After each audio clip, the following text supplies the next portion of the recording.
Welcome to the Dough Roller Money Podcast. I'm your host, Rob Berger. Today in episode 314, we're going to talk about how to break up with your expensive investment advisor. This is a question that was sent in to me from someone who described himself as miserable.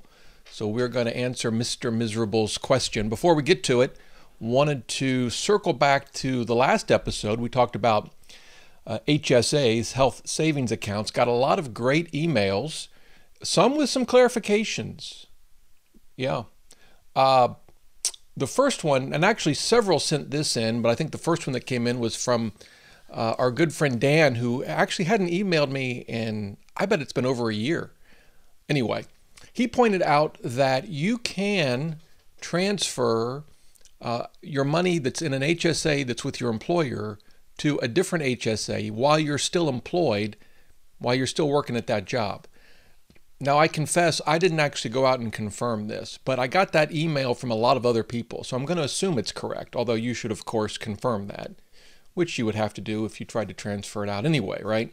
With 401ks, most of them, at least in my experience, they don't have what they would call in-service transfers. If you're still employed at your job, you can't move the 401k, say, out to an IRA in most cases. There are some exceptions, and some plans will allow you to do that.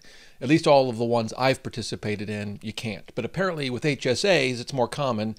So if you've got one at work that you don't like, but you're using it, one, recall, to avoid the payroll taxes on your contributions, and you're going to need it for your employer's contributions if they kick in some money for you into your HSA. But maybe once a year, if you wanted to, you could transfer out to, say, Lively or Fidelity, which I think are two of the best HSAs out there. I suppose it's a possibility. Again, you'll want to confirm it, but thank you all for your emails on that point. Then got an email from Diane. I want to read this one. It's a little on the long side, at least for reading it in a podcast, but it relates to issues that will be relevant to those of you who are either in retirement or near retirement. And it's not really an angle I covered in the last episode, so it could be beneficial to you. So let me read Diane's email. Really enjoyed your recent podcast on HSAs. I learned that I could move my account to Fidelity or wherever. Since I'm no longer employed, that's great news. Thanks. I am a recently retired attorney and have definitely used my HSA as a retirement strategy. During the time when I was working, I did not spend any of the HSA funds for my medical expenses, and the firm made a generous contribution. Of course, I was fortunate in that I had enough funds to make any medical payments, even with a high deductible health plan. And I enjoyed good health, so the payments were minimum in any event. One year I did fall down the stairs and was hospitalized for a short time, so that year I did spend the entire amount of my deductible. You know, my mom fell down. No, my stepmother. No, it was my mom. Long story. My stepmother, who passed away 6 years ago, and my mom were great friends, which as a kid, I got to tell you, helped out tremendously. My stepmother died of cancer in 2012. My mom was with her, helping her. One of them, now I forget which one, I think it was my mom, fell down the stairs. You got to be careful. Anyway, during my employment, I accumulated in excess of $50,000. That's a nice HSA. One side note, the premiums for high deductible health plans are lower than regular health plans, of course. I only paid 10% of my premium, but it was still a small savings each month. Absolutely. All right, here's where we get to the interesting stuff related to those who may be near retirement and or leaving a job. When I was deciding when to retire, I learned that HSA funds can be used to make COBRA payments. So I decided to retire at age 63 and a half, use my HSA funds for the 18 months of COBRA payments before I was eligible for Medicare. Very helpful. Also importantly, under current law, it is permissible to pay the premiums for Medicare Part B and Part D from HSA funds. If you have a supplement or Medigap plan, you may not use HSA funds for those premiums. Again, very nice feature. I did research recently whether the Part B and D premiums would include the extra premium called IRMAA, which is based on your income for purposes of HSA reimbursement. I could not find a clear answer on this anywhere, but I think it would be permissible since the IRMAA is considered part of your Part B and Part D premiums. Now, she went on, but I'm going to stop there. Now, that's a lot of information. And I'm not at that point yet where I've had to worry about Medicare. I mean, I may look like I'm 65, but I'm not. Although I had one person guess my age at 74. That just seems mean. Anyway, you obviously want to confirm all of this before you make any decisions, but I wanted to share that with you because, as I mentioned, it deals with HSAs near and during retirement, which wasn't a subject that I covered in the last show. And so there you go. One more email, no, actually two more related to HSAs. This one from Evan. Hello, I just recently listened to Monday's HSA podcast and found it to be helpful and insightful. My wife and I just started our HSA this year, and I did have a question regarding investing in an HSA. We plan on contributing the max for a family, and I was curious what percentage of your contributions should be allotted to investing and what portion should you keep in cash. I'm sure this is subject to the risk tolerance of the individual, but I was wondering if there is a basic rule of thumb. I want to invest a majority of the money to take full advantage for retirement, but am cognizant that I should keep a certain amount in our cash account to pay for medical expenses. In theory, we would try and pay any and all medical expenses out of pocket, but if a large one occurs, we might have to consider paying out of our HSA. Hope this question makes sense and looking forward to your response. Thanks for a wonderful podcast. It does make sense, Evan. It's a great question. So a couple of things to think about. There's a difference, in my view anyway, between risk tolerance on the one hand and keeping money in cash to pay for medical expenses. That's the first thing. We're going to come back to it. The second thing is some HSAs require you to keep money in cash, which we talked about in the last show. What I like about Fidelity and Lively is that they offer first dollar investing, meaning you don't have to keep anything in cash if you don't want to. In your case, question one will be, does your HSA require you to keep a certain amount in the cash account? If they do, that obviously sets the minimum that you would have to keep in cash. Now, that's kind of related to the first topic between risk tolerance on the one hand and keeping money in the cash account for medical bills on the other. They seem similar, but they're really different. And here's what I mean. You could put all of your money, assuming your HSA allowed it, into the investment side of the account and still address the risk tolerance by how you invest it, right? Meaning not putting it all in stocks or stock mutual funds, right? You could put it, depending on what investment options were available to you, you could put some of it in a bond fund, say whatever asset allocation you chose, 80-20, 70-30, 60-40, whatever. And that could address your risk tolerance, right? The more you have in bonds, generally, the less volatile the overall portfolio will be.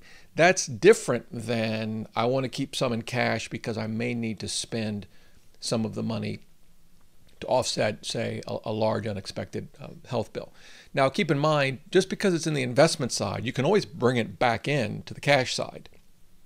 Even if you were 100% invested, if you hit a big medical bill, you could bring some of the money back over to the cash side and pay the medical bill. Now, there again, if you were heavy in stocks and we were down 30%, that wouldn't be the ideal time to sell shares of a stock mutual fund. So certainly you want to factor that in. But yeah, I hope that helps. And obviously the amount you want to keep in cash, there's really no one answer to that. It just depends on your other available resources to handle an expensive medical bill. For example, let's say you had a $5,000 medical bill in this year, 2019, and you had all your money invested. You didn't want to take it out this year, but you could somehow handle that bill now, but you were going to need to reimburse yourself later. That's okay, right? Keep the receipts. You can reimburse yourself, say, next year after you've added more funds, or depending on the market and how you feel about your investments, pulled money in from the investment side to the cash side. Anyway, great question. Hope that helps. And then our last email related to HSAs comes from Jennifer. She writes in and says, thank you for providing a quality podcast. I enjoy listening. I have good news for you. I love good news. I have good news for you on the age 55 catch-up and HSAs. I believe you said that your wife is 55. I'm not sure if I actually said that. I may have implied it, but sweetie, if you're listening, I don't think I actually said you're 55. Anyway, I believe you said your wife, well, I'm just going to edit this email. I believe you implied very subtly that your wife might be 55 or over, I would say better, but is unable to contribute the catch-up amount. I don't recall if you said you were both covered under a family HDHP plan. We are. If you are, though, I believe both you and your wife are eligible to open an HSA. Each person 55 or over can then contribute the catch-up to their own account. You split the remaining contribution between the accounts however you'd like. I'm basing this on IRS. I love when people come in and they quote the source. This is terrific.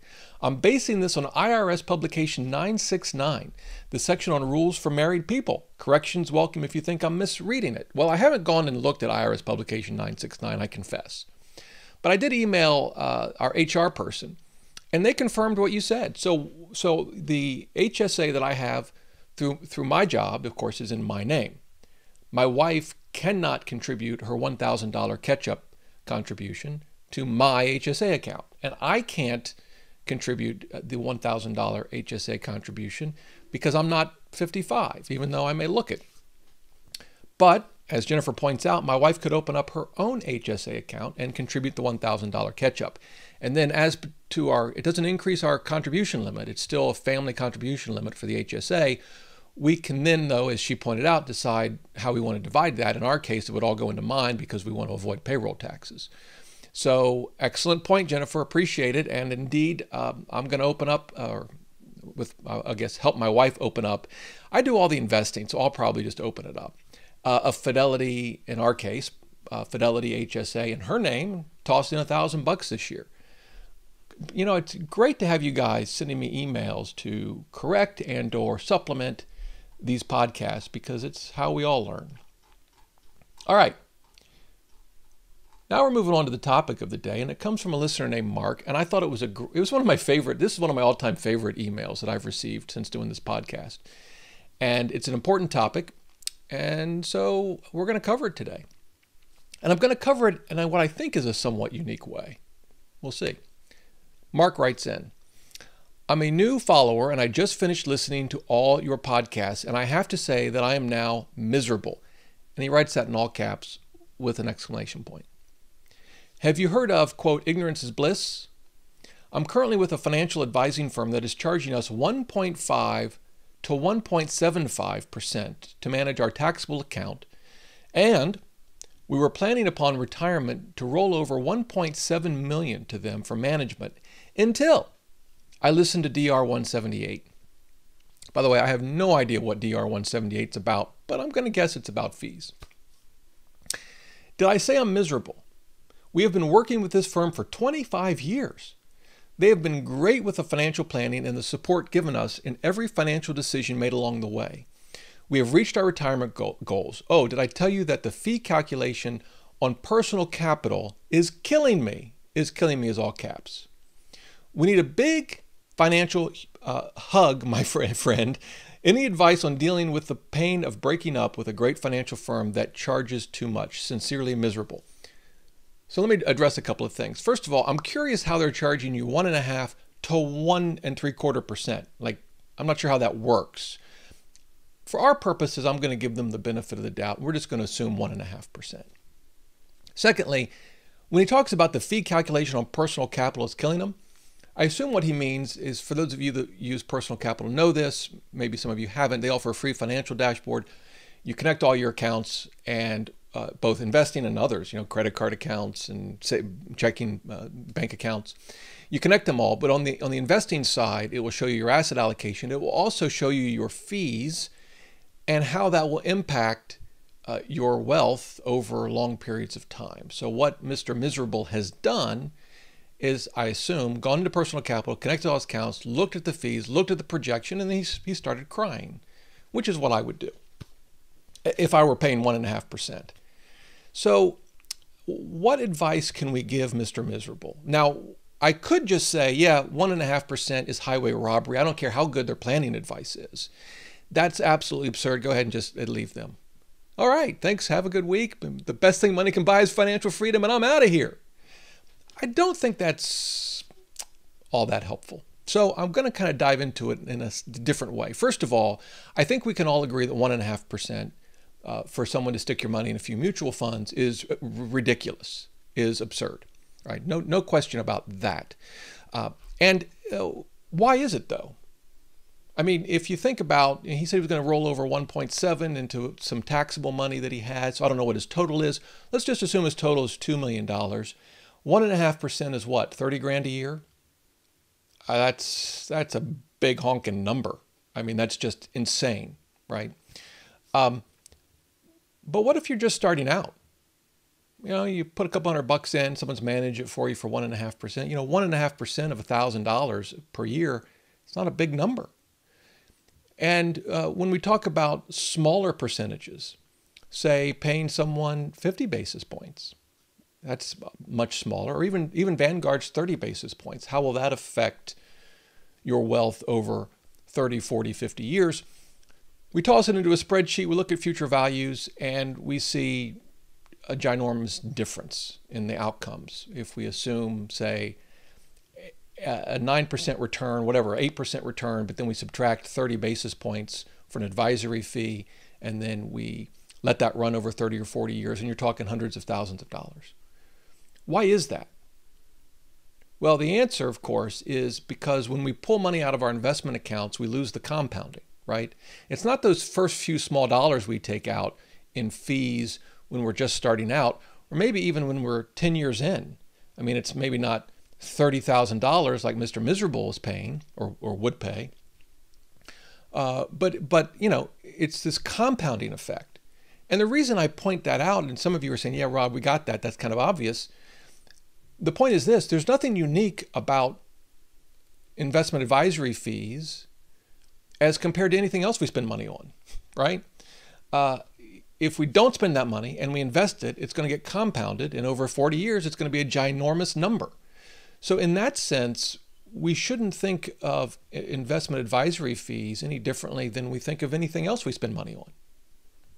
Because if I don't buy that coffee every day, I can invest it and it's going to be a ton of money.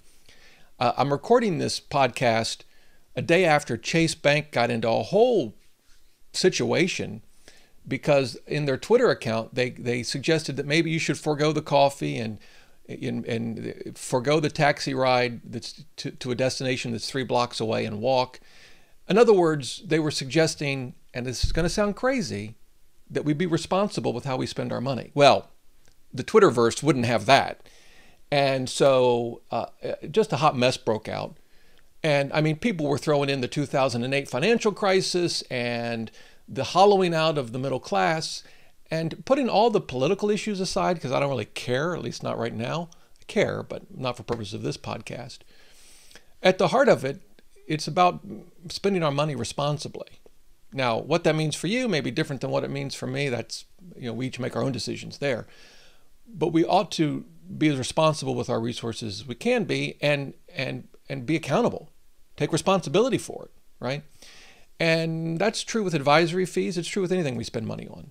In that sense, the reason investment advisory fees, when you look at something like personal capital and you see the outcome 20 years from now, the reason it's so awful is because you're losing the compounding. Well, you're losing the compounding whenever you spend money versus investing it.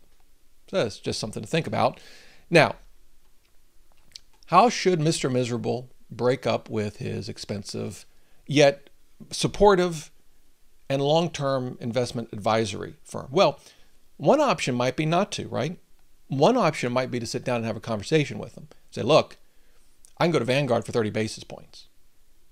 And you guys are charging me 1.5 to 1.75. I just can't afford you anymore. You're too expensive. So can you charge me 30 basis points? Now, I'm not sure that's going to go so well. My hunch is they may shave a little off here or there. It ain't going to go so well, but it might be a conversation worth having. But now what I want to do is role play. Let's imagine Mr. Miserable walks into his financial advisory firm and tells his advisor, hey, Frank or Linda, whoever they are, I've decided to leave you guys after 25 years. I'm taking my money to Vanguard or wherever, but we'll use Vanguard because they're 30 basis points. Oh, really? All right, Mr. Miserable. What prompted this? Well, I was listening to some guy on a podcast and they interrupt you. Was this a Vanguard podcast? No. This is the Dough Roller Money podcast. The what? Yeah, the Dough Roller Money podcast. Oh, is he a financial advisor? No. He's just some guy. His name's Rob. He records podcasts in his basement. Wait a minute. Mark, Mr. Miserable. You listen to a podcast, right? The guy's not a financial advisor, right? His name is Rob, right? He records a podcast in his basement, right? And based on that, you're going to take millions of dollars away from a firm that's helped you for 25 years and take it over to Vanguard. Well, yeah, that was my plan. I mean, when you put it that way, it may sound a little rash, but yeah, that's what I was going to do. You really ought to listen to DR 178. It makes all kinds of sense. I'm having a little fun here, but how are you going to respond to that? And not only how are you going to respond to it to your advisor, but how are you going to internalize that question? Now, I recognize that Mark, in thinking through these issues, isn't just making this decision because of podcast DR 178. But it's the kind of conversation you might have. Now, it's going to get more substantive because what the advisor could say is something like this. You know, we love Vanguard. As you know, maybe they've put some of your money in Vanguard. But there's a lot of limitations there. They're not going to put you in anything other than Vanguard funds and probably just index funds. We've diversified your portfolio across 10, 15, I've seen some, 30 different investments. Not only mutual funds and ETFs, we have some non-traded REITs. It is incredibly diversified. This is, we're not just tossing your money in an index fund. How do you respond to that? Again, how do you think about those issues on your own, putting aside what you might say to your advisor? Now, one thing I want to say here, and for those watching this on YouTube, you will see my computer screen. And I thought as a way to think through this issue, I want to compare two mutual funds. One is the Fidelity Freedom 2050 fund. This is a target date retirement fund.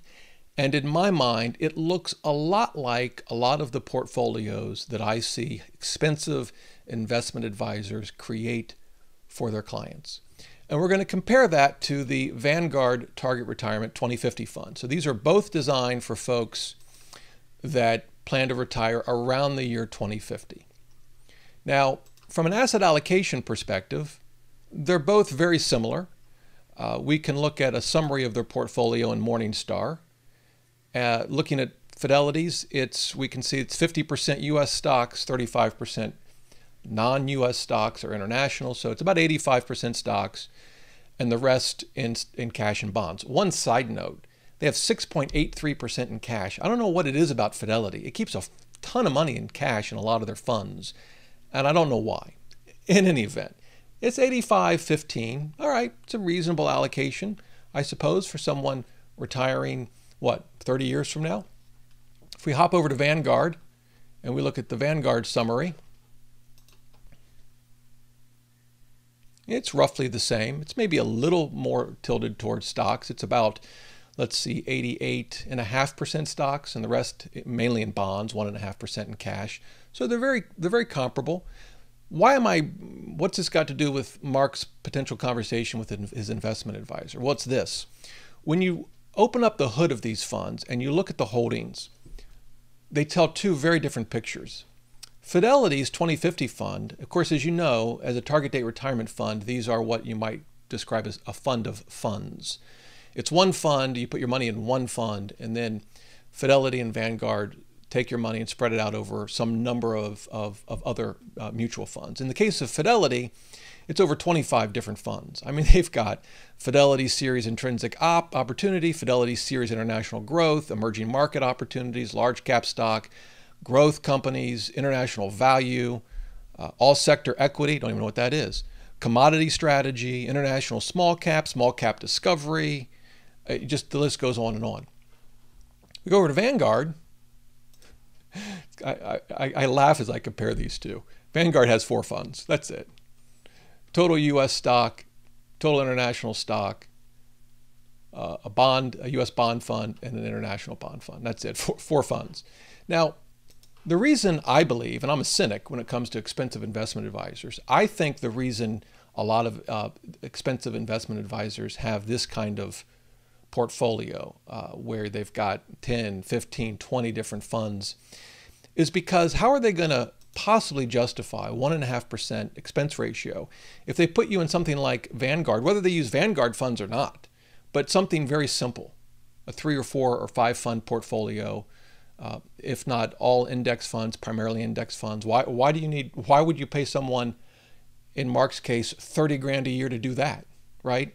But if you hop over to Fidelity, well, this is complicated. This is very sophisticated. This is how the rich people invest. It's very complicated and sophisticated. And it's, normal folk like you and I can't possibly do this sort of thing. I mean, look, they've got this Fidelity Series short-term credit fund. It's only got 0.25% of the portfolio in that fund. I mean, can you imagine trying to do a rebalance on this thing? I mean, you need computer systems to do that. So this is, you just want to keep paying us 1.5%. That's the cynic in me as to why investment advisors create such a crazy portfolio. I could be wrong. Now, in fairness to Fidelity, they're not charging 1.5% for this thing. It's still not cheap. I think it's 73 basis points. Let's take a look-see. No, 75 basis points. Vanguard, on the other hand, is, I think, 15 basis points. Yes. So Vanguard's obviously significantly less expensive than Fidelity's fund. And by the way, I should add that if you have a 401k and you want a target date retirement fund, and Fidelity is your only option, I would use their funds. I mean, I don't want to suggest that they're bad funds. Between the two, I would pick Vanguard. But one of the nice things about a target date retirement fund is you don't have to worry about all the complexity, right? But you do have to worry about the increased expenses. Now, if we look at performance, these are probably going to be comparable. It's a little hard to compare them in fairness because Vanguard's is slightly tilted. It's only a couple percent, but it's slightly tilted towards equities. Not a lot, but a little bit. And although Fidelity's got 6% in cash, and I don't know why. But if we look at an expanded view of both from a performance perspective, they're going to be comparable. Let's see, Fidelity's, if we can look at 10-year. So, and this would be after fee returns. The Fidelity fund has returned 11.5%, 11.47%, and Vanguard 11.9. So I guess it's almost right down to the expense ratio difference. So we know that a half a percentage point over the long term is a big deal. So anyway, I show you that for that reason. I think a lot of investment advisors put you in complex portfolios to justify their fee. Now, by the way, Mark, in your case, I have no idea what your portfolio is. They could have you in a simple 3 or 4 fund index fund portfolio, but then again, it raises the question, why would you pay someone 1.5% to do that for you? But the second thing I want to show about this is one could say, and I think I've heard investment advisors do this. They'll say, yeah, we have this complicated fund, not unlike this Fidelity Freedom target date retirement fund, but you're very diversified, much more diversified. I mean, 4 funds, how diversified can you be with 4 funds? I mean, we've got your bases covered. Well, the problem is you cannot assess the diversity of a portfolio by counting the number of mutual funds, right? You just can't do it. And in fact, if you compare these two funds in any meaningful way, you'll find that they're both very well diversified. How would you do that? Well, you could go into the portfolio of both and then look at the holdings, which we did just a second ago, and then dive down into each holding. So for example, if we look at the Vanguard Total Stock Market Index Fund, which accounts for 54% of its 2050 fund, view it in Morningstar, and its ticker is VTSMX for those not watching the video, and then dive into its portfolio, we'll see that it owns probably about 3,500 stocks, I'm going to guess. 3,600, something like that. If I can get my internet to work. 3,606 stock holdings. Not exactly a undiversified. Is undiversified a word? I don't think so. Now, if we go to the bond fund for Vanguard, it's going to have over 10,000 bonds. I mean, they have a lot more bonds. If we go to the portfolio, we go to holdings for the bond fund. This is the U.S. bond fund. It's got, 13,899 individual bond holdings. Now, if we did the same thing with Fidelity, some of these funds are very, very specific, and so they're not going to have as many holdings, but when you add them all up, they're going to have just as many, I'm confident. I mean, we can look at the first one, which is the Fidelity Series Intrinsic Opportunity Fund, VDMLX.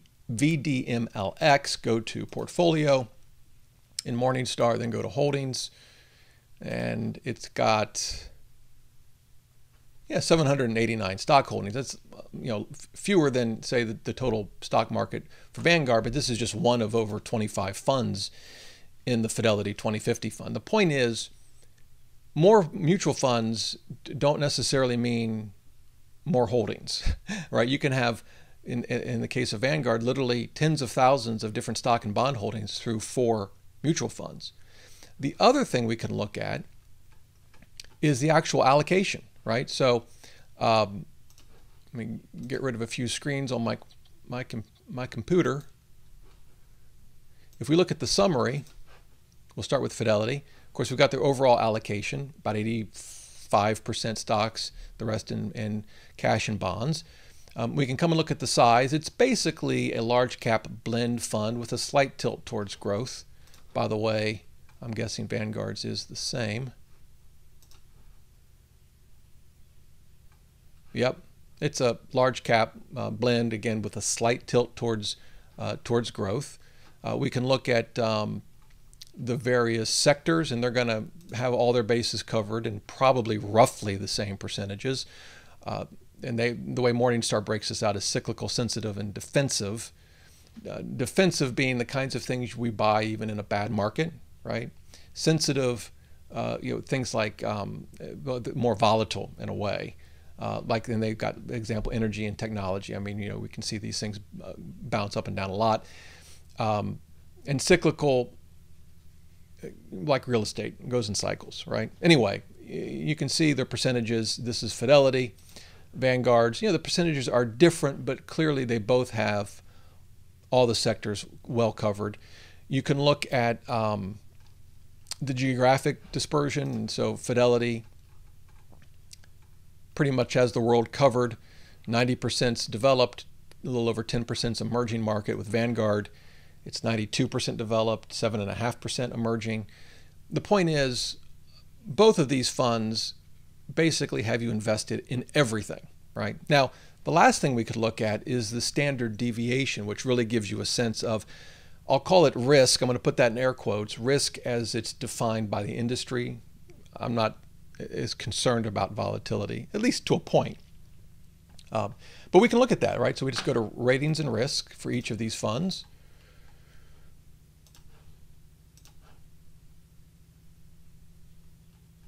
And go down to standard deviation. Let me pull Fidelity's up. Okay. So the standard deviation, let's go out 10 years. I don't think we can go, we can't go out 15. So 10 years, the standard deviation for the Vanguard fund was 11.7. And for Fidelity, 10 years, it was 12.35. So that's kind of interesting. The Fidelity fund, with all of its mutual funds, is actually more volatile than Vanguard's.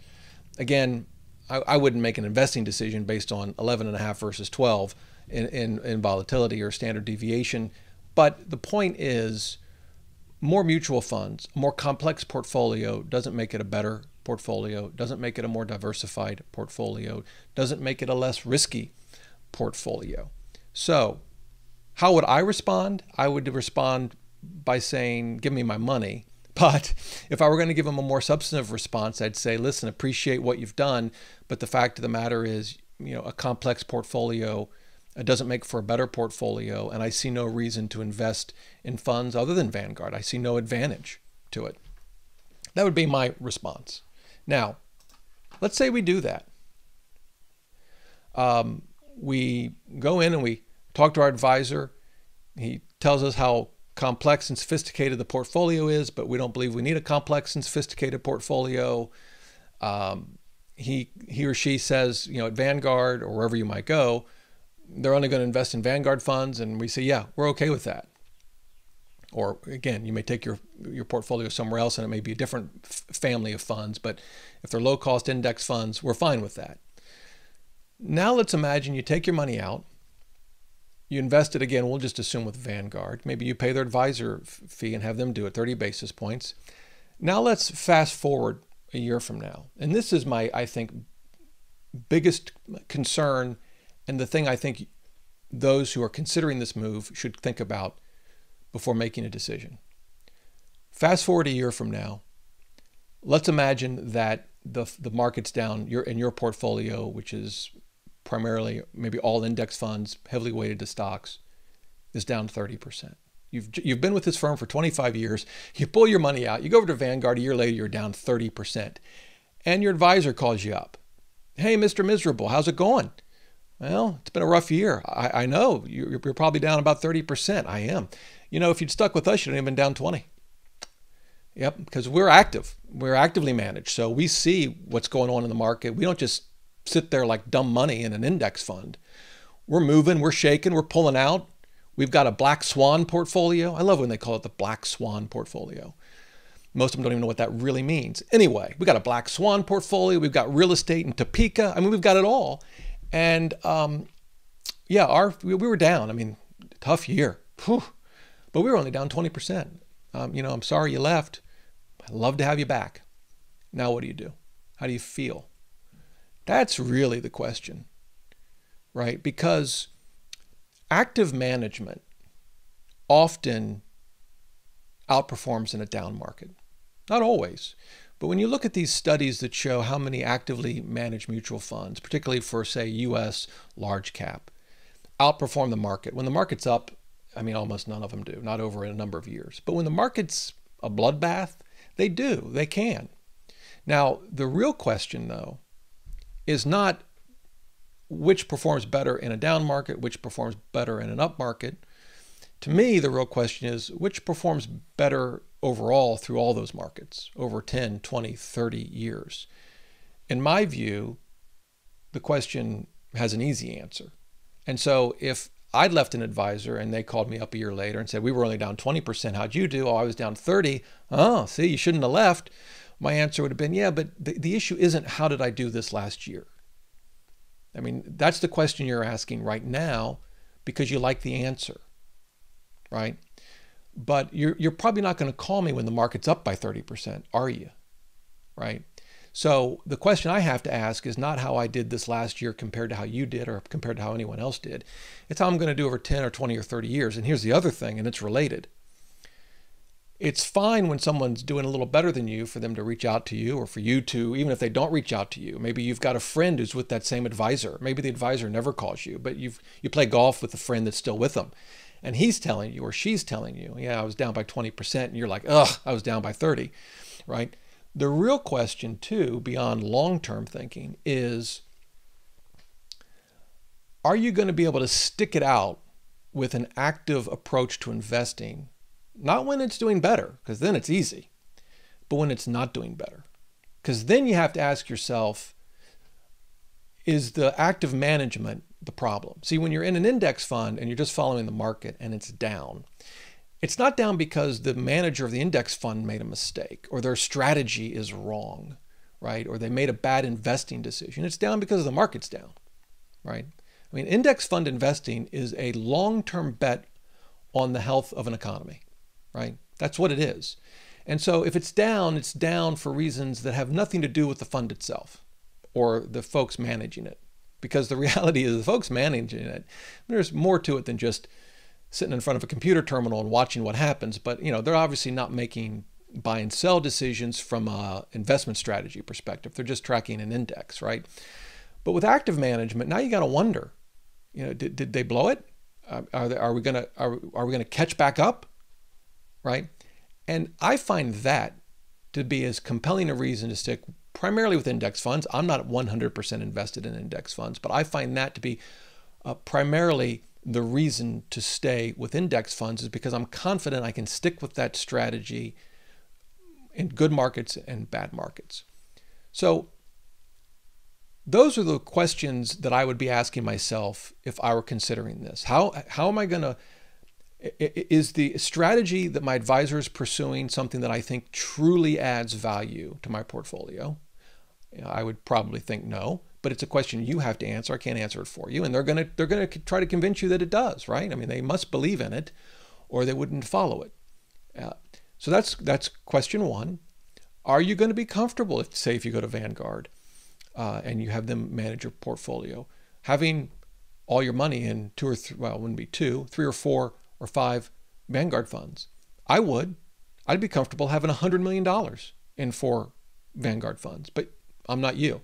So that's the next thing you need to decide. And then you have to decide, how are you going to handle those times when your portfolio underperforms your former advisor's portfolio, active management, whatever, because it's going to happen. We've kind of been on an index fund love affair the last decade. Many folks weren't even invested in '08. They don't even, they just think it's all magic, right? You put your money in and it just doubles, and that's just what happens, and it keeps going up. We're going to go down by 30%. I don't know when. Remember, you predict what or when, but never both. Well, I'm predicting what. Yeah, we'll be down by 30%. And I hope it happens while, this podcast is still going strong, because, we can commiserate and talk about it and whatever. I'll probably get hate mail by then. See, everyone loves me now because things are good. But, when things go bad, it could get ugly. And I don't even know what I was talking about. I just started going down that stream of consciousness. But that's, we have been on sort of a love affair with index funds for a while now. That's going to change. And how are you going to handle that change? It's something to think about.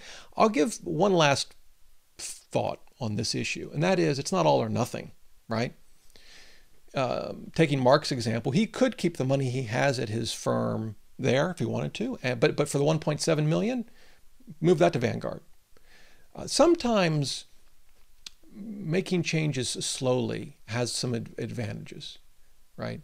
It's kind of like the advantage of dollar cost averaging. If you get a lump sum of whatever, 10 grand, and you decide, yeah, I could just put it all in my investment portfolio, but I'm going to do it $1,000 a month. Which is better? All at once or $1,000 a month over 10 months? I get that question a lot. And the answer is, I'll tell you in 10 months. Since the market generally goes up more than it goes down, it's usually best to do lump sum, although I've not seen a study that analyzes that based on valuation metrics like PE or price to book or whatever. But of course, what's really going to happen is the market's either going to be up or down over the next 10 months, and you will have either been better off one way or another. There's no way to know. But as my good friend Paul Merriman pointed out in an interview on this show a while back, sometimes it's best to dollar cost average just for psychological reasons, because if you put all in at once and the market goes down by 30%, it could really scar you for life as an investor or for a long time. And I think that's a valid point. I try to think in numbers, but we're emotional creatures too. And so when you're leaving an investment advisor, sometimes it's best just to do it all at once. But that's not the only option. So Mark could roll his 1.7 million into an account at Vanguard or wherever he decides to go, and leave the rest with his advisor for now. Again, I'm not recommending that. I'm not recommending any approach. I'm just hopefully giving him and those in a similar circumstance some things to think about. So great email, Mr. Miserable. One of my all-time favorites, and an important question. I mean, I understand that you've been with this firm for 25 years. It's not easy to leave them emotionally, and they're probably, they've done well by you, even though their fees are outrageous, and their fees are outrageous. But I know it's not an easy decision, and I wish you the best. All right, I think I've said enough for today. Hey, until next time, remember, the best thing money can buy is financial freedom.